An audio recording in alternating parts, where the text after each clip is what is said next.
కళ్ళల్లో మైకంతో మోహం కమ్మేసి చలిగా గిలిగా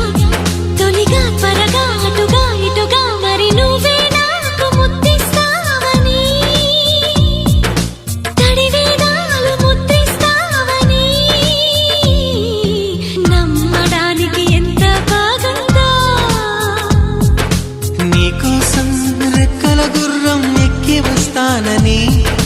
పగడపు దీనికి నిన్నే నేను తీసుకెళ్తానని ఇక ఏ నాటికి అక్కడే మనము ఉంటామని నమ్మడానికి